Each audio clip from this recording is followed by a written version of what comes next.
Hello and welcome back to the Bird's Eye View podcast. We are here after Game 4 of the World Series, in which the Toronto Blue Jays came away with a 6-2 win over the Los Angeles Dodgers, tying the Fall Classic back up at 2. I'm your host, Zach Worden, joined as always by Jori Negin-Shecter. And before we get into it, if you enjoy what you're hearing throughout this episode, we'd love if you took a second to leave a comment, a like, and subscribe if you're watching on YouTube, and leave a review and follow if you're listening on the audio provider of your choice. But let's get into it, Jory, because last night, 18 inning games, the Blue Jays bounced back and win this one. A pretty impressive performance. Um, I don't know how much you can say that this team just doesn't die. I think that the resilience just keeps showing through, and it's tough to really even put into words like just how impressive it is that this team is able to keep doing this and bouncing back and responding to any adversity that comes their way. Yeah, yesterday during the episode, I was pretty adamant that they were done. And don't I look like a big old idiot right now for doubting these always resilient Toronto Blue Jays? I figured that no Springer, a beat up Bo, a beat up Kirk. We're learning today it looks like we maybe have a beat up Vladdy, an ice cold Nathan Lucas, an ice cold Ernie Clement, the bench bats not producing, the depth not producing. I was like, this is over. Now you got Shohei Ohtani on the mound, and Lord knows how they're going to get to him. Well, wouldn't you know it, the Blue Jays found a way to do exactly that. Vladdy, obviously, with the two-run shot, and then a big four-run sixth inning. And now we are guaranteed at least one more game at the Rogers Center this season. The Major League Baseball season will conclude north of the border one way or another. Yeah, very exciting that we'll get to see a celebration one way or another, like you said. But let's start with Vladdy because obviously, I think he's kind of the headliner of the game. Of course, the Blue Jays go down 1-0. What else is new? It's been going on that way for a couple months now.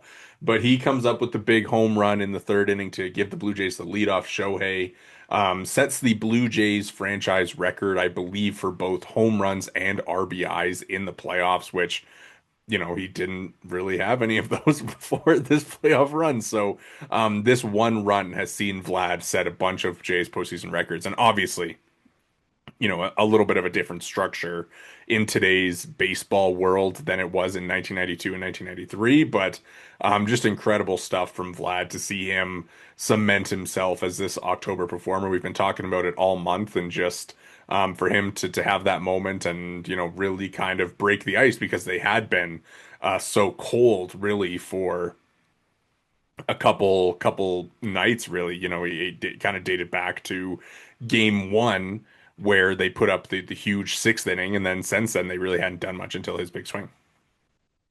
Yeah, the other stat of the night that I think worth acknowledging, first guy since, or excuse me, just the second guy ever, and the first since Randy Arozarena in 2020 with 7 homers and I think it was 25 knocks in a single postseason run. Like, this is a guy that's putting the team on his back and is saying, folks, let's ride. Yeah. I think you kind of looked and it seemed like maybe he was kind of getting out of his approach or whatever in the last couple games. And obviously, I think the Shohei sweeper, not necessarily the greatest pitch from Shohei, but I mean, you got to take advantage of mistakes, right? And they do that. And I think just a really big swing in the game kind of gives them some life. And I think too, the way that both of these teams kind of came out, obviously the 18 inning marathon last night kept them from maybe being at their best on both sides. Obviously, the Jays end up with 6 runs and 11 hits, but I think looking at the Dodgers, who, all their starters were in the game for most of last night, and it seemed like they were kind of just sleepwalking through some of their at bats. I think a lot of Mookie's at bats in today's game and just in general in the series have been not very good. Like it feels like he's just not a threat to do anything at the plate right now. And obviously Bieber did a really good job tonight. I think he was great. Obviously working the edges, like he was living on the corners. He was not coming over the heart of the plate at all, and kind of was able to generate a lot of soft contact that way. But I think the Vlad swing was just kind of like a really good like spark for the Jays in this one. Yeah, the Jays and Vladdy, I think as well, really needed that from him because even though they kind of came into this game and there was all this narrative, all this talk about, this is a team that just had its heart broken, to be able to compartmentalize really last night versus tonight and to be able to go out there and get to Shohei Ohtani, who just spent the last 24 hours torturing your organization. I think that's really a testament to the Blue Jays and this resilience that we've talked about so much. And Vladdy, of course, being the aircraft carrier that was promised oh so many years ago. Yeah, I actually thought Shohei was probably better than the final line shows. Obviously, the home run was kind of the big thing. He kind of dialed it in after that. I think he struck out, four or five straight. Kind of from there, and then the Jays get to him in the sixth inning where his pitch count was creeping up there, into the 90s, and I think it was Varsho and Ernie who kind of tag him and get him out, and then they come around to score. So I think Shohei pretty solid through six innings, and then pushing him for the seventh was maybe not Dave Roberts' finest moment. But once again, we talk a little bit about the Dodgers bullpen not having the quality, and obviously, last night aside, they were able to get to Bonda again. They were able to get to Trinan. And some of these guys that the Dodgers are going to need to rely on to win this series. The Jays have really done damage against them in their wins. I don't know if I've ever seen a high leverage reliever that's looked as absolutely unplayably lost as Blake Trinan has over the last basically 2 months. And the Jays have done a really good job getting to him in particular, just throughout the series. And even Bonda, they were shut down a little bit last evening, but in game three, game four they come out and they were get to him, right? They're able to get to him. And it is going to clearly be critical that they make the Dodgers starters work and that they get into the bullpen because they've now had 2 games where they've gotten to the bullpen, one game where they haven't, and one game they didn't get to see the bullpen. I mean, still 4 game sample size. How much can you read into it? Who's to say? But very clearly, the Blue Jays are going to pile up runs by getting to the Dodgers bullpen as early as humanly possible. Yeah, it'll be interesting to see how tomorrow plays out with Savage and Snell in terms of that respect. I think Snell kind of did a similar like Shohei thing where he wasn't like at his best. I think Shohei was pretty good. His velo was down a little bit. I think even they said Dave Roberts said that was like intentional that he was throwing softer, but it'll be interesting to see how Snell bounces back. What Savage looks like will be a very big game, and I mean we can talk about the George Springer thing because obviously, they take it down to kind of the final minute with him. John Schneider says that he gets asked, "What did the MRI tell you about Springer?" And he goes, "It says that he's hour to hour, day to day." And to me, I was like, "Well, that's probably not the most encouraging sign." But obviously, Springer doesn't end up being in the lineup, and they go Lucas, they move Vlad up.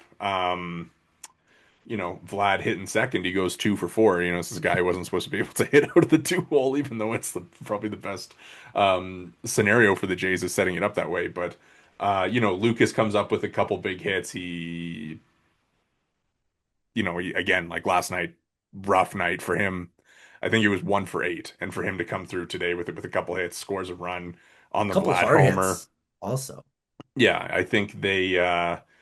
Like as far as like Springer's absence, obviously you're going to miss him because he is such a productive player and has been so impactful for them, and especially with the way that he performs in the postseason, you really feel like that's a guy who can give you a big swing in a moment. But we'll kind of see how things progress. I think I don't really have a feel on whether he's going to be back like by tomorrow, by game six, like what that kind of looks like. Obviously, obliques are like so finicky and so tricky that, immediately seeing him walk off the field yesterday, I was kind of like, he's probably done. So I don't know if there's some decoying going on there or if there's actually a legitimate shot that he does take another at bat in this series. Yeah, you've got to figure that that's them protecting him in case they want to go to him in a critical spot where, the opportunity presents itself and he's healed up, something to that effect. But, the Jays did what they've done all year and had the bottom of the lineup step up. I think of Andres Gimenez, and he had a critical hit during this ball game, driving in a run. It's the Ernie Clements knocking out the Otanis, and Varsho obviously has himself some moments as well. So it's so just the saying goes that momentum is only as real as tomorrow's starting pitcher. It really felt like the Dodgers had all the momentum, and you get your heart ripped out in an 18 inning marathon, and the Jays turn the page and bump the Dodgers and steal back home field. Yeah,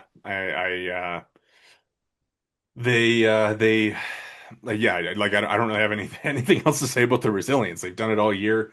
It's kind of the reason why even after yesterday, I'm kind of like I'm not going to count them out yet because they still have two games to work with. I think this one was really important, and the Shohei matchup loomed pretty large. But I think Bieber has kind of done this thing where he's kind of like bounced back and forth between being solid and good and somewhere below good. But for him tonight, I think like he kind of did what like Bryce Miller did to the Jays, where he's just like getting contact and working the edges and not letting the Dodgers like drive anything, right? Like they didn't have an extra base hit until Muncy's double in the ninth inning off of Louis Varland. So, I mean, Bieber, kind of big thing going into the game was the Shohei factor and how Bieber was gonna handle that. There was whispers of are they going to intentionally walk Shohei to lead off the game? And when asked pregame about it, Schneider said, "I haven't decided yet," which to me I was kind of like, I please don't do that. Like let's have an ounce of like competitiveness in our body and it's the first inning and feel like we can trust our big trade deadline acquisition to go out and get this guy. And obviously, he ends up walking him on six pitches or whatever, but Bieber had a really good head-to-head history with Shohei and I would imagine that Bieber, if he had been told to, or if he had, if Shohei had been intentionally walked as he started his night, he would have been a little displeased with that. So I'm happy that they did that. Obviously, they hold Shohei hitless for this one and kind of do the thing where, he comes off like the nine on base game yesterday, and they are kind of like, oh, you are actually human. Even Dave Roberts said after the game, he's mortal. I mean, that's it right there. It's the way that they made him, this was a larger than life, greatest player on planet Earth situation. And to hold him hitless after what he did to the Blue Jays in game three, I think is just an enormous confidence boost. I want to ask you to hang on the rim a little bit here because I was, as I mentioned, deeply out on these Blue Jays, but you kind of remained steadfast throughout yesterday's episode, and you come out of that with, you didn't say it, but you've got a really nice big juicy I told you so sitting on a platter if you want to use it. No, man. I mean, I think this is not related to the game or anything, but I think between the two of us, like I'm probably more on like towing the line of like I'm gonna stay kind of down the middle, and you're maybe more like swinging from side to side. So I think it kind of fits kind of who we are on the podcast. I don't think and I told you so is necessary because if there was ever a moment to like kind of react that way, I think yesterday was kind of fit in that scenario, right? They had the Shohei thing looming. Snell and Yamamoto are the next couple. Like they're not out of the woods by any means, right? Like it's a 2-2 series, but they certainly, impressed. I think to me, like the big thing was just Bieber like not giving up any damage, right? Because in his last couple starts, he's given up some early damage to the Mariners. Julio got him a couple times. And in this one, he was able to work around Ohtani and work smart through that one.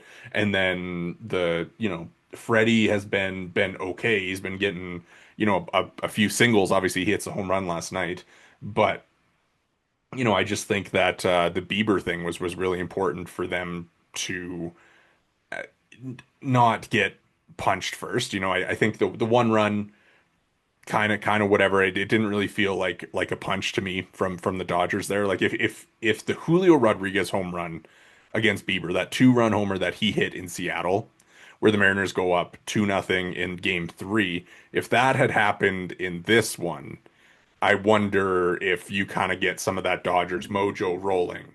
And then that's where you kind of see the momentum roll. So I think that it certainly could have ended up going either way, but just like the way that this team has played, and I think I said it during the ALCS, like I don't think that I'm going to be able to sit here and count them out until the final out of their fourth loss of a series has been recorded. So who's your MVP for tonight? Is it Bieber or is it Vladdy? Um, I'll go Bieber. I think like Vladdy home run, obviously huge.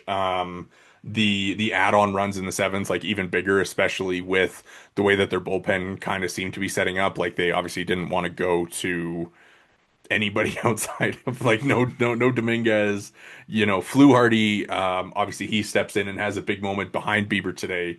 But even Varland, they've kind of been you know, like Bassitt has kind of taken on the Varland spot, which I think is really interesting. Obviously, Bassitt Fascinating. is like 6 2/3 of scoreless work through these playoffs and has looked really good. Like this is a guy who was a closer in college and all that, so not like really surprising to see him, continue the success. But I mean, at the same time, like he's not up there like throwing 98, 99, and he is looking like pretty unhittable. Like he's not giving up hard contact. He's not walking anybody, and he's not like sometimes during the regular season, you'll see him get blasted by lefties, and it's just not happening right now. Did you hear his post-game availability and what he was talking about? Because it was the most Chris Bassitt post-game Yeah. availability I've ever seen in my life. They're out there kind of giving him all these flowers about, oh, you've turned into this incredible reliever. What has changed? How have you when he and he basically so much goes, yeah, well, like I still think a good starter is I, more I, valuable I than did I did hear that. Yeah. and he's like, yeah, like I don't think I should be giving max effort. There's a couple guys I can give max effort, and everyone else that gives max effort gets hurt. So I'm not going to give max effort. But now that I'm in the bullpen, I can give almost max effort. It's like just the most Chris Bassett answer I think I've ever heard in my life. I tweeted this one out, but my favorite bit of post-game commentary from the Blue Jays was Ernie Clement pulling the miracle speech out of the playbook and being, "We are a team of uncommon men."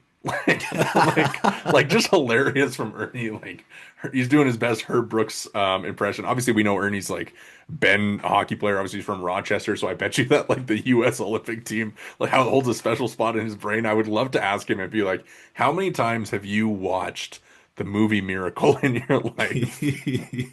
But yeah, I think that quote was so funny. He's like, "We are a team of uncommon men," and I mean, it's true. Like the way that they have done this year, and I mean, the rest of the quote I just pulled it up here, but he says, "I think a normal team would have folded today, and we're not normal. I think we're the best team in baseball, and we got out of bed today with our hair on fire and ready to play." Like, I mean, it Blue Jays 2025 in a quote. I think that kind of sums it up pretty well. Yeah, you could hang that. You could paint that on the wall of the Dunedin complex in the workout room, and They should.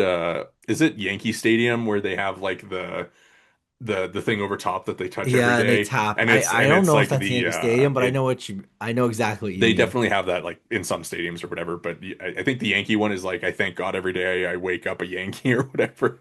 The Jays should do that, but we are a team of uncommon men. Man, I uh, mean Ernie Clement, man, and I was hard on him yesterday. Huge bounce back game today. Nathan Lucas, hard on him yesterday. huge bounce back game today. It's how the Blue Jays win their ball games. They get contributions from uncommon men, and that's how they won today. What did you think about how, like I mentioned it earlier, what did you think about how the two teams looked as far as, like tired level or like just how they kind of like to me the Jays had more energy today. I don't even think either team looked tired. I think that both teams looked like they were ready. Obviously, maybe on the pitching side, it was maybe a little different, but it didn't, to me, it felt like, it's the World Series. They repeatedly had said that you just got to go out there and just give her. And it certainly didn't feel to me like either team was tired. Now, actually, to me, I was surprised the Jays ultimately came out victorious here because it felt like the Dodgers were putting good bat to ball. Bieber wasn't missing bats originally and still really wasn't missing them in the same way that Ohtani was. But it really was just a case of just limiting the damage. And that was how they got out of that. And that's how they got to their bullpen. And as much as the Jays bullpen has had its problems, it's miles ahead of what the Dodgers bullpen has to offer, and that's how they went and won the game. Yeah, it's so interesting. I mean, just kind of the chess match and stuff. The one thing I was texting with somebody, but like the Mookie thing is really interesting to me because I think his OPS for the postseason now is 688. And the Jays have obviously very committed to this strategy of working around Ohtani. Obviously, Bieber gets him twice, but they've kind of said, big spot, not they're not going to pitch to Shohei, right? And they didn't have any For of good any reason. any of those spots come up in this one, I think necessarily, but in the World Series, Mookie is 3 for 19 with a 431 OPS. Like to me, that's a guy who probably could be like a World Series decider, right? Like if he keeps playing at this level, then the Blue Jays can really work around Ohtani and not pay for it. But if he's able to kind of step up and I mean that's the threat of the Dodgers, right? Is they have this top of the order that's three MVPs, and when you have one guy doing the all world thing, you have one guy in Freddie who's been pretty good. I mean, he has a 958 OPS in the series, so like maybe a little bit better. But when one of those MVPs isn't clicking at an MVP level, then there's certainly room to be exploited there. The Mookie thing, like you I said, it's I've probably been thinking about Mookie a lot more than you have in over these games, but I had to talk about it. I don't know. no, I think the Mookie thing is really worth acknowledging because the Dodgers offensively have sputtered for huge swaths of the postseason outside of basically the Cincinnati series they had at the beginning of the year or the beginning of the playoffs, excuse me. So if the Jays continue to work around Ohtani and continue to make him basically a non-factor via walk, then how much damage can these Dodgers do to you if they're going to continue to flail like this? You think of how they've continued to go to Andy Pages, and he's having an all-time horrific postseason. And you think of Mookie Betts, as you said, and he's struggled. And you work your way down that lineup. Will Smith has had his moments, but certainly hasn't crushed the Jays. Max Muncy again, maybe to a greater degree, has had his moments, but again hasn't murked the Jays. And then you keep moving down the lineup. They've kept Edman in check in a lot of ways at times. And outside of him, I'm thinking who else they've got. Teo's had a homer, but again, a guy that they've largely kept in check. Like these are all guys that have hit and have had big hits, but nobody is doing what Shohei is doing or even close to it. Whereas with the Jays, you've got Bo Bichette who's running with a 900 plus OPS. You've got Vladdy being Vladdy. You've got Ernie Clement with his 400 average, although it's dipped below that. The never mind the Mendoza line, it's dipped below the Clement line.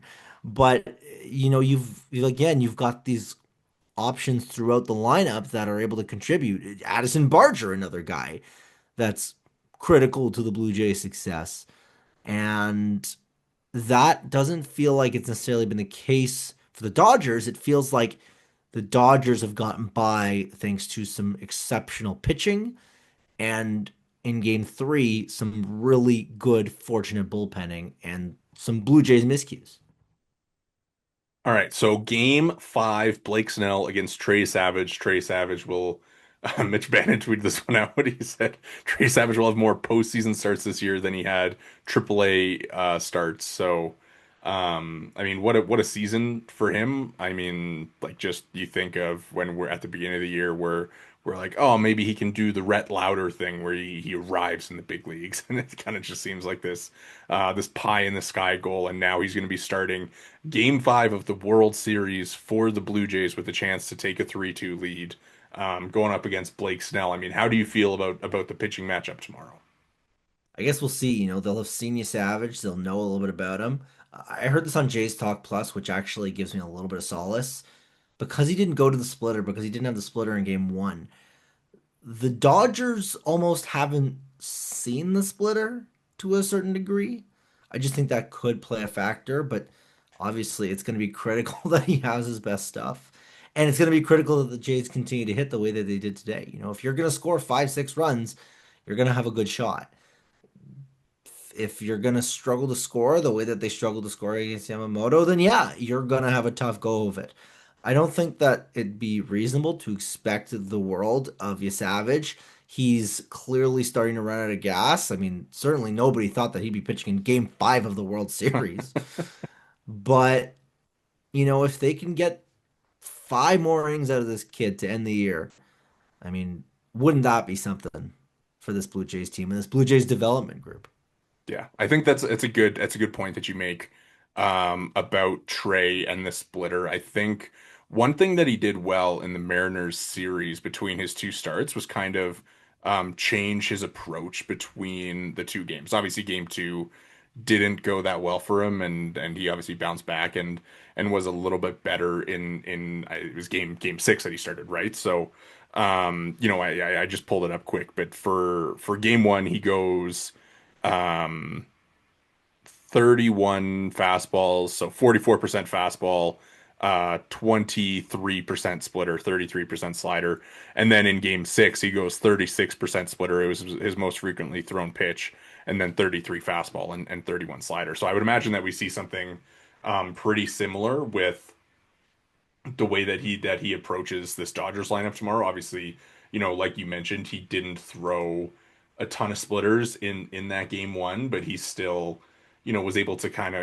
I think it was 4 innings that he ends up going in that one, right? So will be kind of interesting to see if he is like going very splitter heavy. I know. Did we talk about this after Tommy Edman and what he did against Trey in that game? The righty righty thing, yeah, I think we Yeah. did, but even still, that's going to be something to keep an eye on for sure. Yeah, I think we'll see how it goes. I mean, he only threw 10 splitters of his 80 pitches in that game. So, gonna be yeah, definitely watching the pitch mix early to kind of see what's going on. I would imagine that the Dodgers traject machine has been getting its fair share of Trey Savage use, but yeah, it's gonna be fun. I mean, just no matter what happens tomorrow, like just an incredible season for you, Savage. And I mean, if you're him, certainly you would like to leave it off with one last good start. It's going to be a fun couple days here. What do you think about But, Snell? You got any Snell? I figure he's gonna be better because it's hard to get to Snell twice, and that is kind of the fear. I'm not sure that I'm confident saying that the Jays are going to get to him, but of the 4 pitchers that they've seen, to me, he's the one that they've looked the most comfortable with. With yeah. Snell, the thing is with him is the stuff is probably second to none this side of, again, Scooble or Skeens. But, if he doesn't locate his stuff, which he sometimes has a propensity to do, then you can get to him because this is a Jays team that is really good at not chasing and not striking out. And when they do chase, putting bats on ball and spoiling at bats and spoiling pitches. So, if there was one guy that you would want the Jays to be getting a second look at with the chance to put the put the Dodgers on the ropes. I think that this is probably the situation you would ideally be drawing up. Yeah, I mean they've done a good job, and I think you kind of look at the series as a whole. Like Yamamoto obviously gets them in game two. Game three is just um 18 innings, both sides just kind of fallen into a rut a little bit. And then, I mean, if you look at game three as like a toss up, and then the Jays kind of thoroughly controlling one and four, and then the Dodgers controlling two, then the Jays have been probably the better team in the series. So gonna be interesting to see. It's gonna be fun. I mean, I honestly at this point don't really know what to expect, but you know, I will not put anything past this Blue Jays team, especially as they go about, and you get closer to the end goal. They're two wins away from a World Series championship. Well, just like you said, right? It's so close you can taste it. And nobody had this on June 1st, never mind March 1st. And here we are talking about a second World Series win or a second game won in the World Series, excuse me. Yeah. It's been a hell of a ride. It has. And we will be there for the rest of the way. Obviously, two more games guaranteed. They'll return to Toronto. We will be back after game five tomorrow to break all that down before things shift north once again. Jory, any last thoughts on game four before we run for the night? Critical win, enormous win. And let's see what they can do when it comes to carrying that over to game five. All right. We are going to run. That is going to do it for us here tonight at the Bird's Eye View podcast. Make sure to hit the subscribe and like buttons if you're watching on YouTube. If you're listening along on the audio provider of your choice, make sure to drop a follow and review. You can follow us all on Twitter. I am at Worden_Zach. Jory is at J Negin-Shecter. And the pod is at BEV_pod. Thanks so much for listening and enjoy game five.